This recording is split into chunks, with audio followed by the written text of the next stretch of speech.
salvación, la roca de mi salvación. En Jesucristo firme estoy, la roca de mi salvación, la roca de mi salvación. Dios me le bendiga, mis hermanos. Por la gracia del Señor, una vez más, que podemos compartir una enseñanza siempre en este caso en la línea de lo que cristología y lo que tiene que ver con en los conceptos acerca de la Trinidad y lo que es la unicidad. Entonces, en este caso o en este tema quiero abordar lo que son las corrientes cristológicas que se desarrollaron en diferentes periodos de la historia. Inclusive estos debates cristológicos se dieron inclusive dentro del periodo del ministerio de los apóstoles. Paralelamente venían surgiendo herejías, pero en ese contexto pues las autoridades máximas eran los apóstoles y cualquier situación se iba a los pies de los apóstoles, por decirlo de esta manera, a dilucidar cualquier conflicto, porque ellos eran testigos oculares acerca de la vida, el ministerio y la manifestación gloriosa del Señor. Entonces ellos entendían, ellos tuvieron la experiencia, el caso de Juan, el caso de Pedro, el caso de Jacobo, en el monte de la transfiguración, vieron esa gloria del Señor. Entonces estos eran autoridad en asuntos de la fe. Pero bien, ellos ya no están y por la gracia del Señor pues se nos da la palabra de Dios como esa fuente de revelación y es a esa que nosotros tenemos que apelar. Pero el estudio de la historia de los debates cristológicos nos va a ayudar a entender a nosotros que mucho de los pensamientos o de las formas de creer, hablando en un sentido general, que tiene la iglesia, se modeló en lo que son los concilios. Estos concilios moldearon el pensamiento de muchas denominaciones actuales, incluyendo las conocidas como las iglesias de la Reforma. Entonces iniciamos este primer video, que es la corriente cristológica prenicena, antes del concilio de Nicea, y luego las corrientes postnicenas que se formularon, o tesis que se formularon después del concilio de Nicea.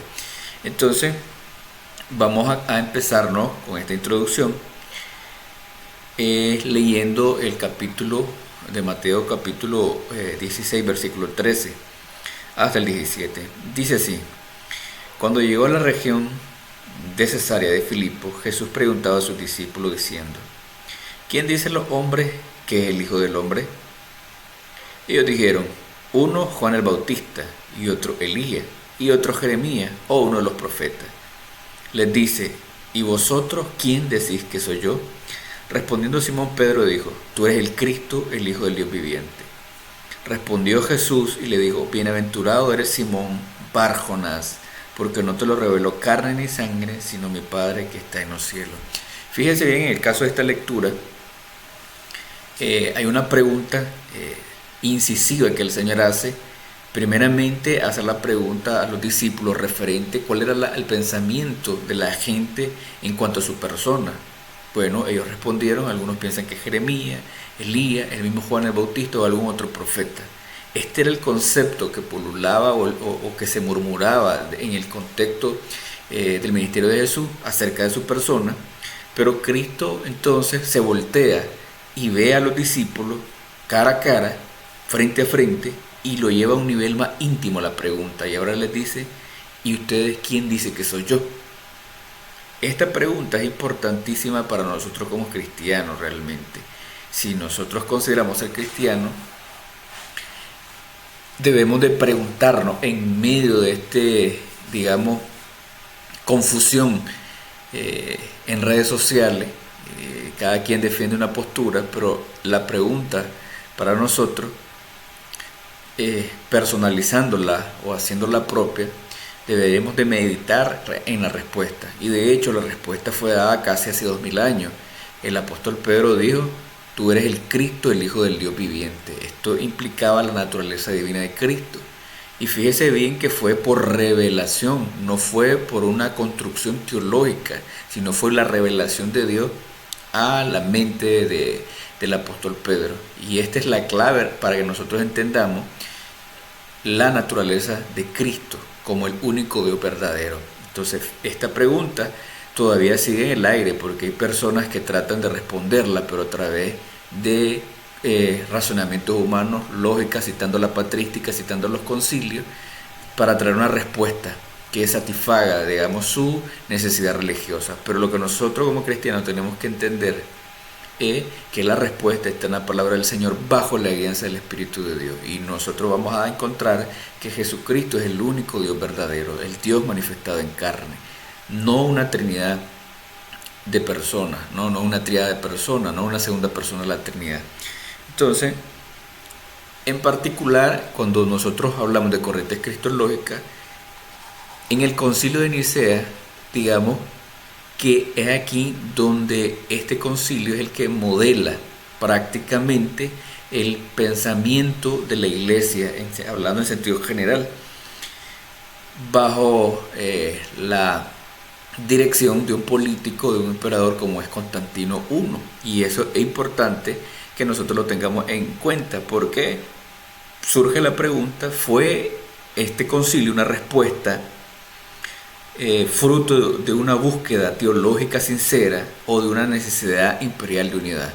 O sea, que si realmente este concilio obedecía a una necesidad de dar respuesta a esa pregunta, o realmente fue con un propósito meramente político de procurar la unidad imperial.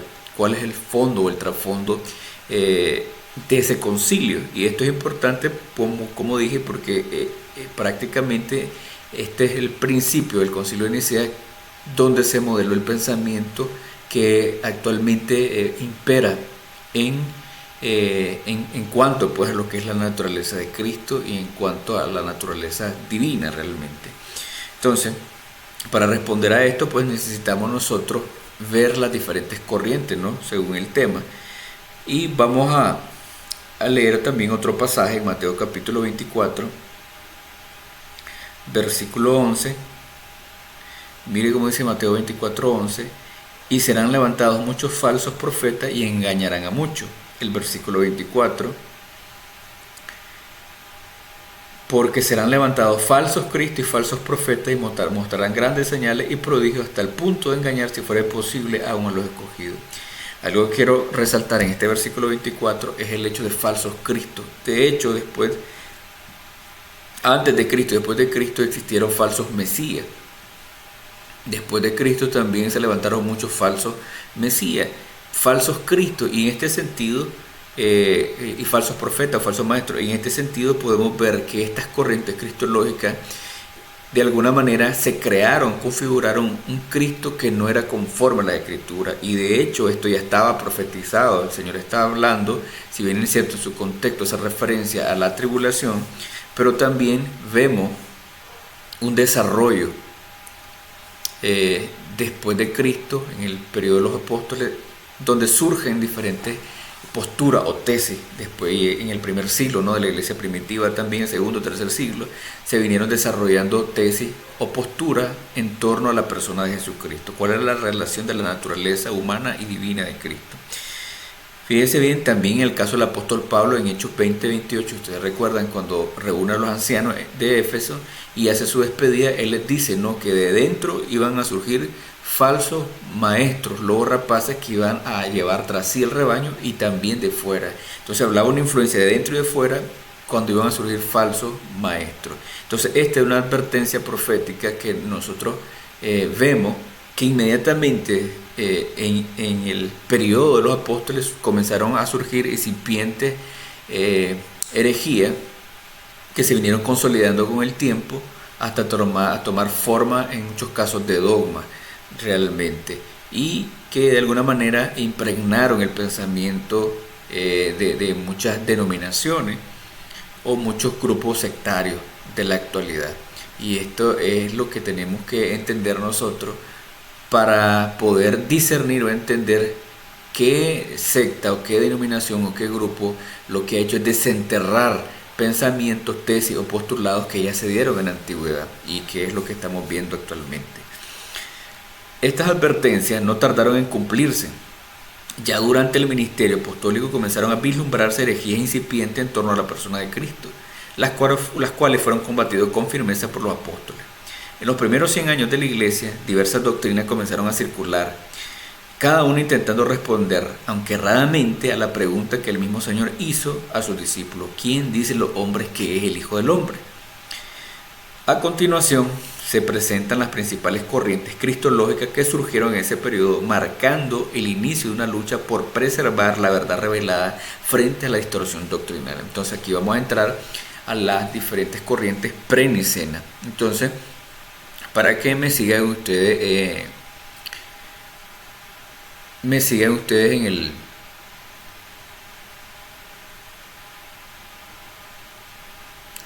en la exposición a través de estas láminas.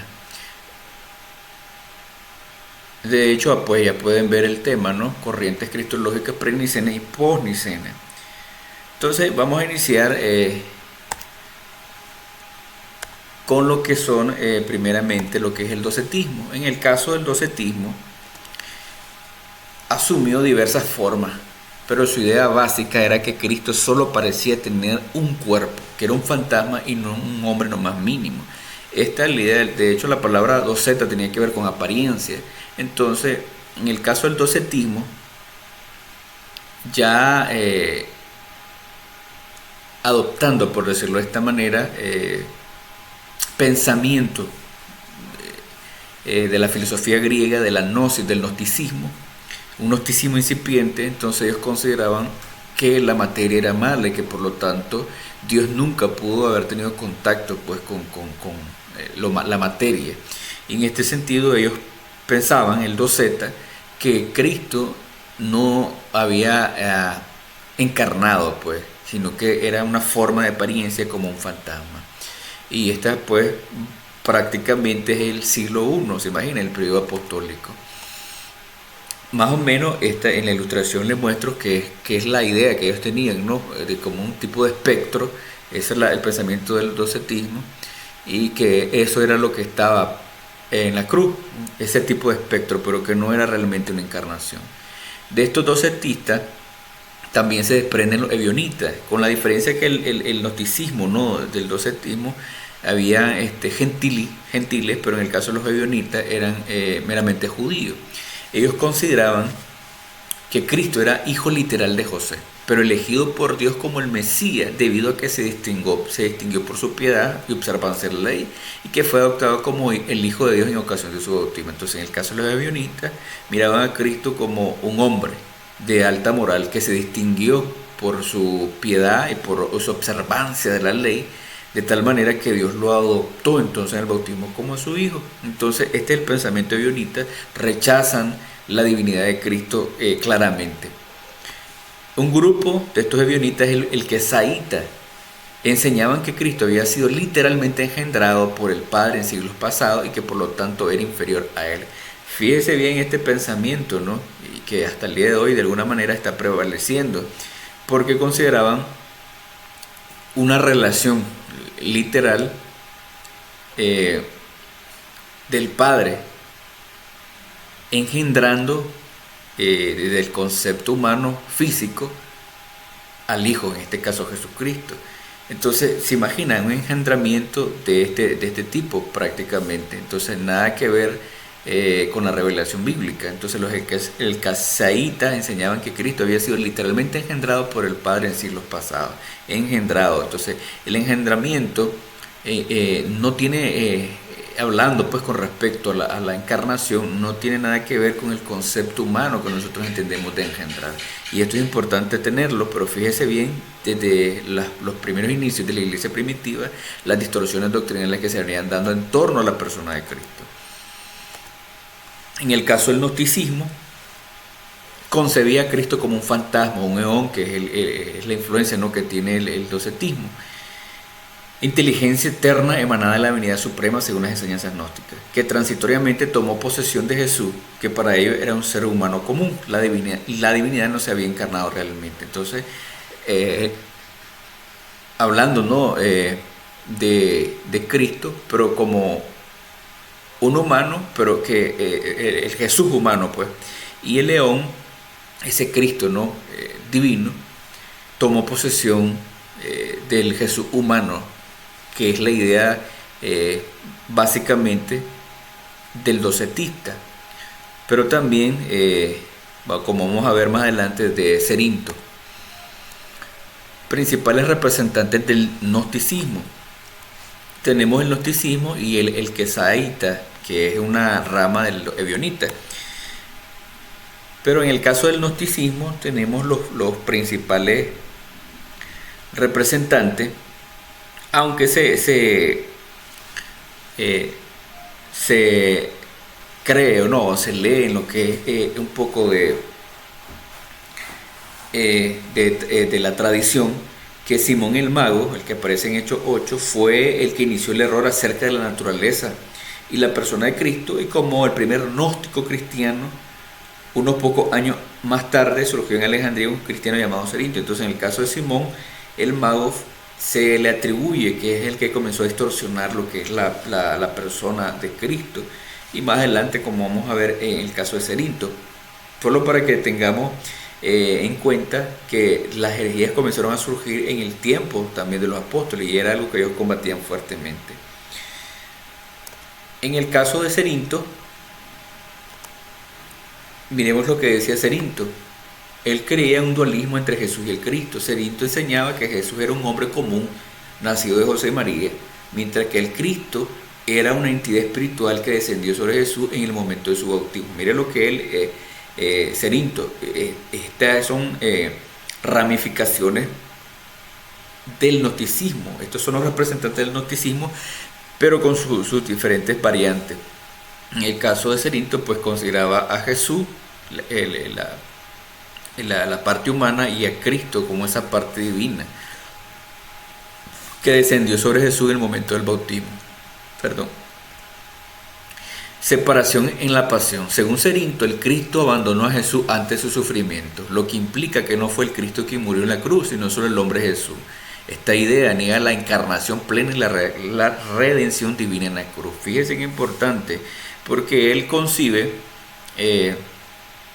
una distinción entre el Cristo, que es la parte divina, y el Jesús humano. Dice que este Cristo, esta parte divina, se apoderó en el bautismo de la parte humana, y luego al ir a la cruz, entonces esta parte divina, Cristo, el Logos, se separó de la parte humana, de tal manera que esa parte humana, Jesús, fue la que padeció en la cruz. Y esto a propósito de respuesta, ¿no? ¿A quién fue el que murió en la cruz?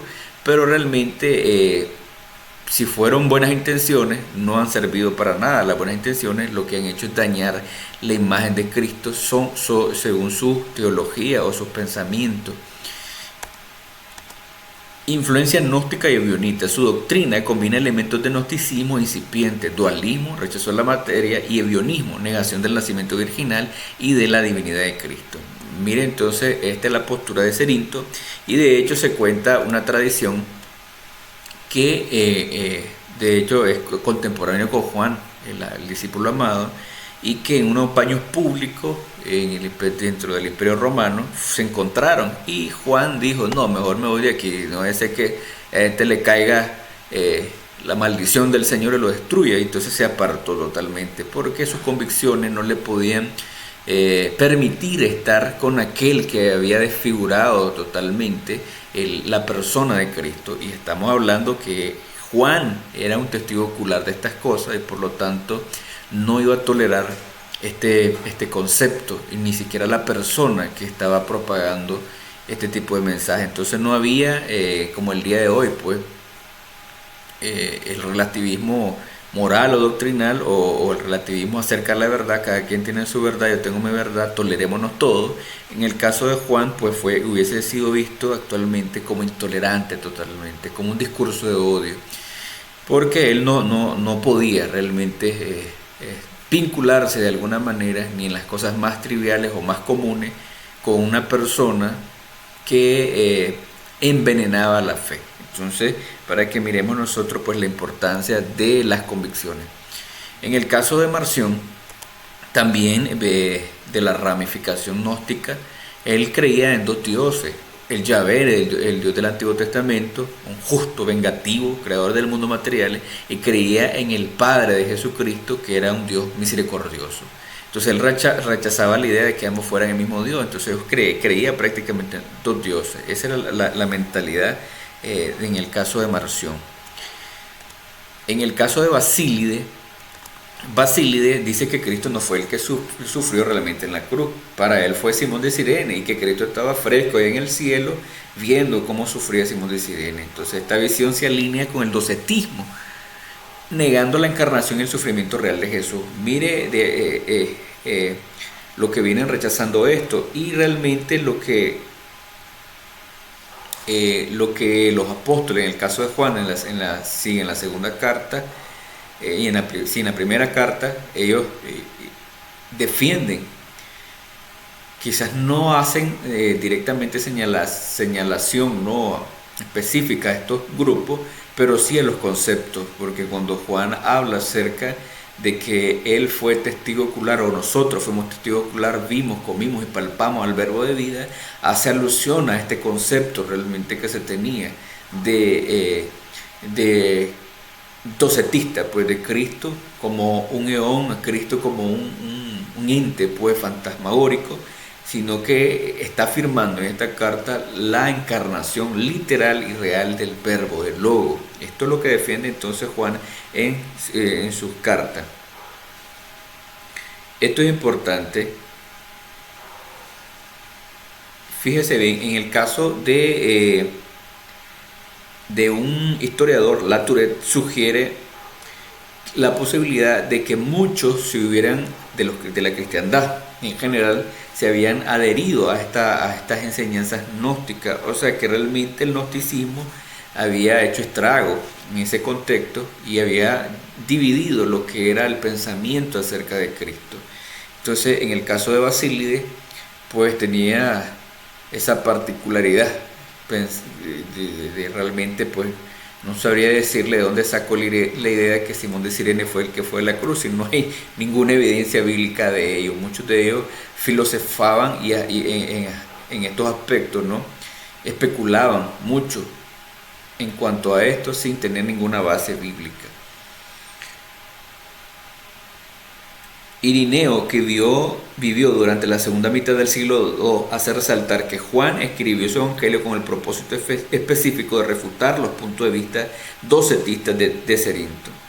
En las epístolas, Juan más claramente advierte contra la herejía del docetismo, a cuyos paladines los tilda como anticristo. Primera de Juan capítulo 2, versículos 8 al 26, el capítulo 4, versículo 1 al 3, el versículo 9 también, versículo 14, segunda de Juan, versículo 7 y versículo 10. Durante su primer encarcelamiento en Roma, el 62 después de Cristo, Pablo prevenía a los creyentes de Colosa contra el error del docetismo. Colosenses capítulo 2, versículo 4, versículo 8 al 9 y el versículo 18. Y más o menos por el mismo tiempo, Pedro proclama una advertencia aún más vigorosa, segunda de Pedro 2, 1 al 3, y Judas, versículo 4, se refiere a la herejía del docetismo. Los nicolaitas de Apocalipsis 2:6 eran gnósticos, aunque no necesariamente docetistas. Entonces, esto le encuentra en Irineo contra herejía, haciendo alusión a estos textos donde los apóstoles, inclusive Pedro, atacaban o defendían la fe en contra de este tipo de cristianismo sectario que se había manifestado. Entonces, en el caso de Valentín, que es otro representante, dice que Cristo fue revelado del pleroma, desde la plenitud, para revelar el conocimiento secreto gnosis, que libera el alma espiritual atrapada en la materia.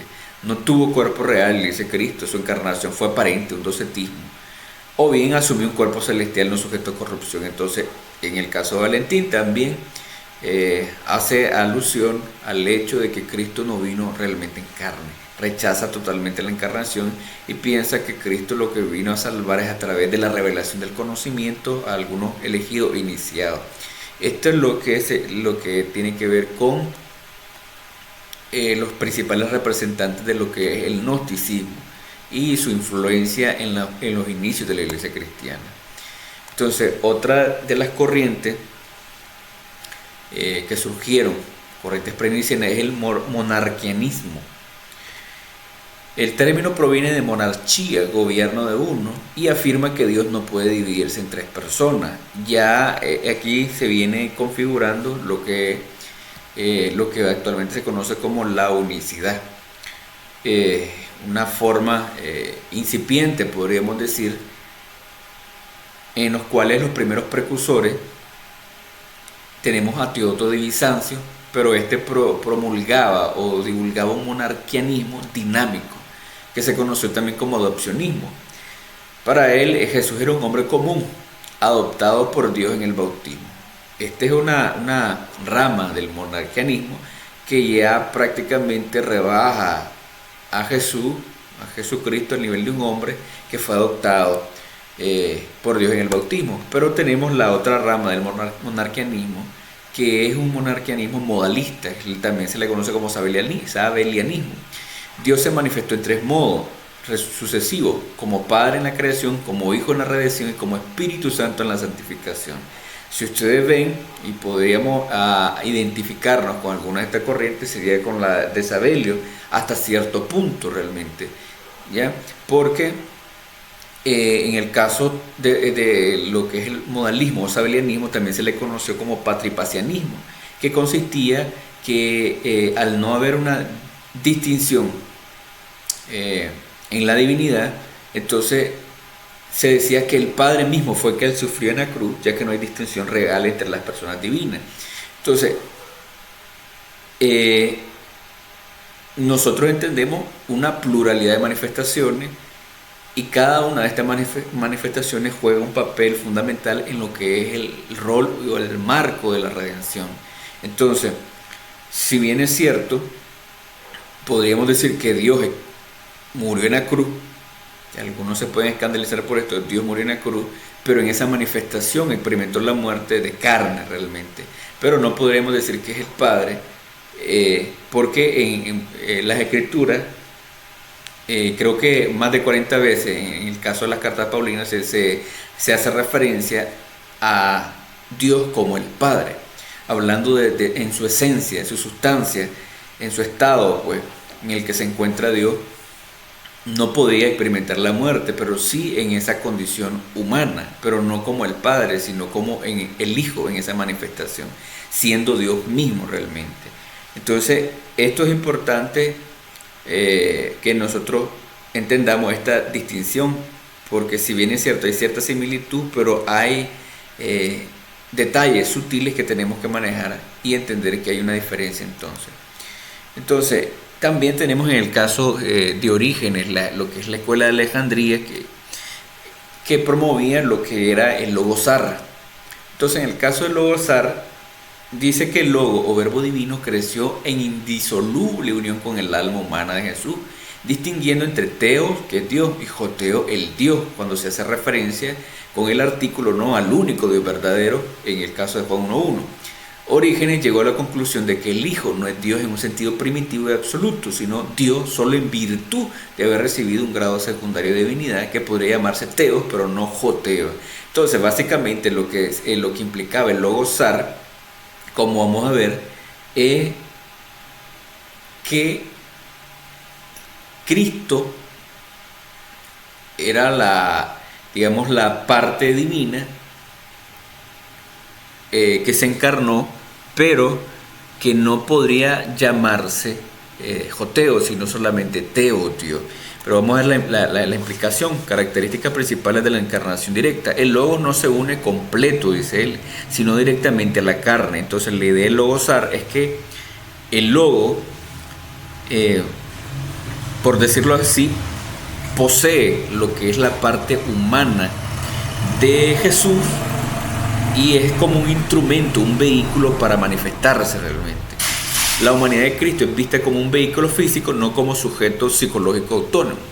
Esto es lo que pensaba el Logosar. Entonces, se enfatiza la unidad hipostática, una sola persona divina, el Logos, que actúa en y a través de la carne.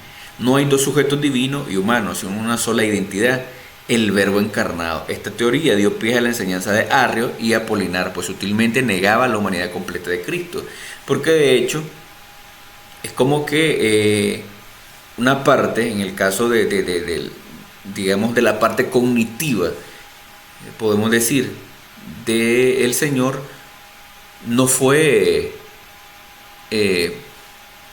poseída, por decirlo de esta manera, por el Logos, sino que era prácticamente solamente una parte, y lo que hacía es negar la humanidad totalmente de Cristo realmente, ¿no? Entonces estos detalles son importantes, porque solo miraba a Cristo o la parte humana de Cristo como un vehículo físico para manifestarse, y que no asumió pues totalmente la humanidad, esa divinidad, y por lo tanto pues negaba este pensamiento, lo que es la humanidad completa de Cristo, de tal manera que sirvió como semillero para la futura herejía o desviaciones tanto de Arrio como Apolinar, que más adelante vamos a también a ver esa postura o esa tesis. Tenemos el caso de Justino Mártir, de la escuela antioquena. Él promulgaba lo que es lo antropo. En el caso de la tesis es que el Logos se une al alma humana completa, distinguiendo así sus dos naturalezas. El problema con esta postura era el hecho de enfatizar una distinción al punto de crear una fisura entre las dos naturalezas en Cristo. De hecho, esta fue la fuente donde tomó Nestorio para desarrollar su tesis, que terminó de romper la unidad de las dos naturalezas en Cristo. Pues entonces, en el caso del Logos antropo, se habla que toma, si ustedes ven aquí, toma el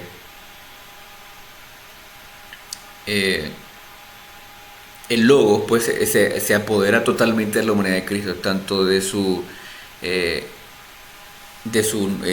nous, de la parte cognitiva, ¿no?, humana del Señor, se apodera, pero también se apodera de todo su ser, pues como tal, en la concepción de ellos, cuerpo, alma y espíritu. Ese era el ser humano, pues como tal. Entonces, en este sentido, Justino Mártir, que fue un filósofo, convertido al cristianismo, él cree que este Logos tomó posesión de la total humanidad, pero a veces hace la distinción de las dos naturalezas, de tal manera que crea pues una fisura que fue tomada por Nestorio y que terminó de romper prácticamente esa unidad. Entonces, bueno, en el caso de esta imagen, pues es lo que, si no expliqué, me regreso un poco. En el caso del Logos, ¿no? Ustedes, bueno, el pececito, ustedes saben que es una de las signos típicos del cristianismo de esa época, y la L, es la lambda, ¿no? La idea es que representa el Logos, donde toma posesión del cuerpo totalmente, ¿ya? Pero no del nous. Entonces, fíjense bien estos gráficos, ¿no?, para tratar de ilustrar eso. Esto ya lo expliqué. Entonces, la idea de Justino Mártir más o menos viene a dar en esto, en el sentido de una separación, ¿no?, del Logos con la parte humana. Más o menos eso es lo que quise representar ahí. Entonces tenemos en el caso de Arrio, en este señor Arrio, si ustedes se fijan también en la imagen, pues también tenemos la lambda. La idea pues que este es el Padre formando a Cristo, pues. Esta es la idea que tiene Arrio. Entonces, a comienzos del siglo IV, Arrio, un presbítero de la iglesia de Alejandría, aceptó la teoría de origen en cuanto al Logos, con la excepción de que no reconoció ninguna sustancia intermedia entre Dios y los seres creados. Por eso dedujo que el Hijo no es divino en ningún sentido de la palabra, sino estrictamente una criatura, aunque la más excelsa de la primera de todas, y que por lo tanto hubo un tiempo cuando no existía. enseñaba que solo hay un ser, el Padre, a quien se le puede atribuir una existencia temporal, que el Padre creó al Hijo de la nada y antes de haber sido engendrado por un acto de la voluntad del Padre, el Hijo no existía. Entonces, si ustedes se fijan, estos tipos de postulados o tesis que elaboraron estos hombres, de alguna manera han impregnado el pensamiento de muchas sectas de la actualidad. Y de hecho, si ustedes mismos se dan a la tarea de identificar esta postura arriana, ¿dónde la van a encontrar? En el caso de los testigos de Jehová, esta es la postura que ellos tienen. Rebajan a Dios al nivel de la escritura y en sus inicios el adventista también rebaja al Señor a nivel de Miguel, del arcángel. Entonces, aunque la ven como una criatura de la más excelsa, al fin y al cabo es un ser creado y lo elevan a la posición de un Dios, pero un Dios inferior. Entonces, esta es la postura arriana y de hecho este fue básicamente el detonante que llevó a lo que se conoce como el Concilio de Nicea. En el Concilio de Nicea se procuró no combatir la herejía arriana, pero fíjese bien, en el caso, es importante, en el caso del Concilio de Nicea, detenernos un poco en el contexto y lo que motivó este concilio. De hecho, como vimos, en los primeros siglos de la Iglesia comenzaron a surgir pensamientos heréticos, enseñanzas heréticas en torno a la persona de Jesucristo, y esto había fragmentado la unidad de la Iglesia, vamos a decir en términos generales, la Iglesia, y habían divisiones, pequeños grupos o grupos en debates cristológicos, y esta era el cristianismo como tal en su totalidad, era una religión diferente a las que estaban en el imperio, pero que era una religión en auge, aquí estaba agarrando fuerza. Se cree que para ese periodo ya la iglesia como tal, o el cristianismo, ascendía a como 7 millones de personas. Entonces, esto era una fuerza, digamos, popular que le convenía al emperador en este caso.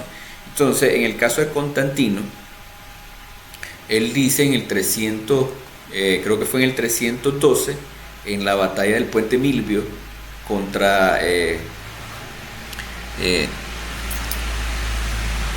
alguien pues que prácticamente enemigo de él,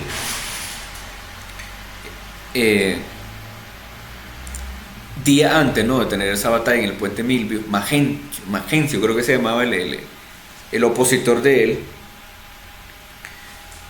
él tuvo un sueño o una revelación donde miró un cristograma, un crismón, una revelación: por este signo vencerá. Y con esa revelación él se fue a la batalla y plasmó en los escudos de los soldados pues este crismón o esta señal donde se reflejaba el nombre de Cristo, y venció. Sí, venció a Magencio, creo que se llamaba, si no me equivoco, Magencio se llamaba el opositor de él, en el 312 en el puente Milvio, y de ahí el hombre pues se convierte supuestamente al cristianismo. Pero la verdad es que él miró la oportunidad de tomar ese fragmento religioso que iba en auge como un pegamento político para unificar su reino. A él no le convenía entonces tener un imperio dividido, mucho más por la religión, más una religión que iba en auge. Entonces se convierte, ¿no?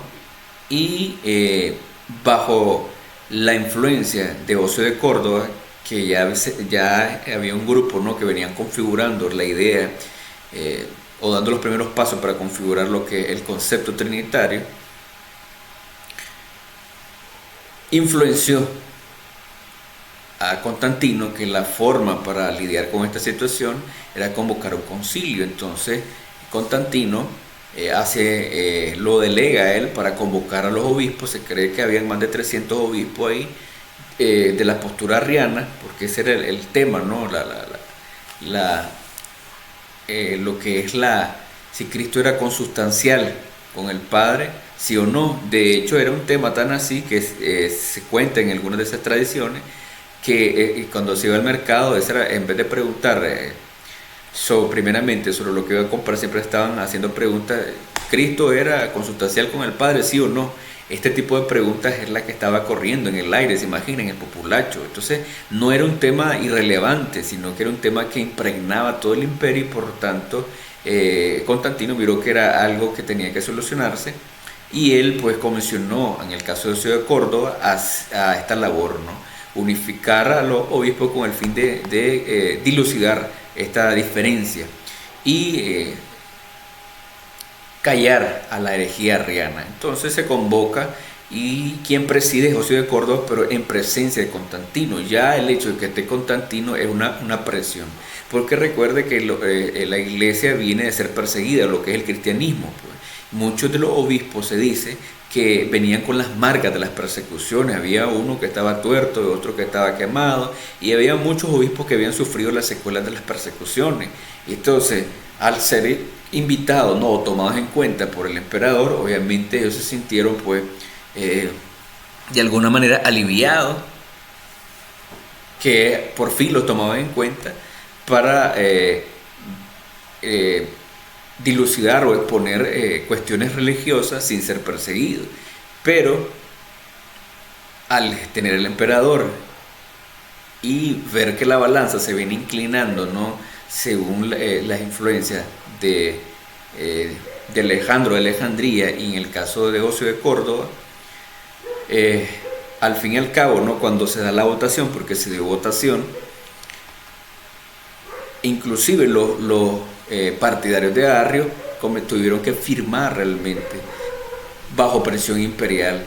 Entonces todo lo que el acuerdo que se llegaba ahí, eso tenía el sello imperial. Entonces nadie podía contradecir, porque de alguna manera se había fusionado el Estado con la religión. Entonces lo que se decidía dentro de lo que es la religión, entonces estaba directamente vinculado al Estado, porque bueno, que todavía no se había decretado la cristiandad como la religión oficial del Estado, pero sí se le comenzó a dar libertad, y al este señor Constantino adoptar la religión para él, adoptar pues el cristianismo como su religión, entonces eso le dio peso, ¿ya? Y lamentablemente entonces vemos la fusión de la religión con el Estado, y aquí comienza básicamente todo el trastorno a la fe. Entonces, en el Concilio de Nicea no se configuró totalmente el concepto de la Trinidad, porque lo que se estaba viendo era si Cristo era de la misma naturaleza que el Padre o no. De hecho, el término que se acuñó fue homoiousia. Entonces, pero el trasfondo que llevó a este concilio era meramente político, utilizar la religión como un pegamento político para mantener la estabilidad del Estado. ¿Se imagina? Entonces esto salió de este concilio, y de alguna manera este concilio moldeó el pensamiento actual de la cristiandad. Nadie podía contradecirlo, nadie podía cuestionar, y aquel que cuestionaba era prácticamente eliminado. Sus escritos eran quemados, como en el caso de Arrio. Aunque quiero hacer notar esto, que en el caso de Constantino vemos claramente la influencia de Osio de Córdoba en él, porque ya luego cambia, por decirlo así, de opinión Constantino, y hace que restablezcan a Arrio, o por lo menos da la orden que restablezca a Arrio a la posición de obispo, porque considera que la postura de Arrio es bastante lógica. Esto deja entrever entonces que él no, la primera postura que tuvo no lo hizo por fe o convicción, sino por cuestiones meramente políticas, por buscar la unidad, según él, eclesial, pero realmente la unidad del imperio. Y ya en su muerte, bueno, él reconoce a Arrio, ¿no?, y se hace bautizar bajo la cobertura de Arrio, ya en su muerte prácticamente. De hecho, los familiares de él tenían la postura arriana. Entonces, como podemos ver, este concilio estuvo impregnado de mucha influencia política, ¿ya? Y ahí se cree que hay testimonios de muchos obispos que fueron presionados. También fueron sobornados, en el sentido que prácticamente este emperador estaba financiando la estadía, el transporte de todos los obispos y también presionando, ¿no?, para que dieran su voto a favor de la conveniencia. Entonces, es la realidad, pues, mis hermanos. Entonces, esta es básicamente, mis hermanos, la primera parte de lo que son, porque estas son apenas las corrientes pre-nicenas, ¿no?, antes del concilio de Nicea, perdón, hasta llegar al mero concilio. Pero también es importante retomar este contexto histórico para que nosotros miremos cuál fue el fondo, qué fue lo que motivó realmente este concilio y qué fue lo que salió esta fórmula o este principio, este paso para configurar la Trinidad, qué fue lo que ocasionó esto, que realmente fue decían ellos, que por la guianza del Espíritu Santo. ¿Realmente fue la guianza del Espíritu Santo que estuvo ahí o fue bajo el impulso o las conveniencias políticas de un emperador? Ya, entonces realmente todos estos aspectos es necesario que lo tomemos en consideración. Lamentablemente hay muchas personas que desconocen esta historia y defienden, ¿no?, el concepto de la Trinidad a capa y espada, utilizando las escrituras, pero el problema es que lo hacen con una mente prejuiciada, con lentes trinitarios, de tal manera que no pueden ver la verdad. En cambio, todo aquel que está llamado por el Señor se acerca a las escrituras sin ningún tipo de prejuicio, sino con el propósito de encontrar la verdad. Y la verdad es que Jesucristo es el único Dios y Salvador, no una segunda persona de la Trinidad, sino realmente el único Dios que se manifestó en carne. Entonces, mis hermanos, esta es la primera parte. Dios primero, vamos a hacer el próximo video para que tengamos, digamos, un esbozo o un panorama superficial de las diferentes corrientes cristológicas o los debates cristológicos que se daban en torno a la persona de Cristo, y que hasta el día de hoy pues todavía hay esos debates más en redes sociales. Bueno, mis hermanos, Dios me les bendiga. Espero que este tema sea de ayuda y edificación para su vida. Bendiciones y Maranata.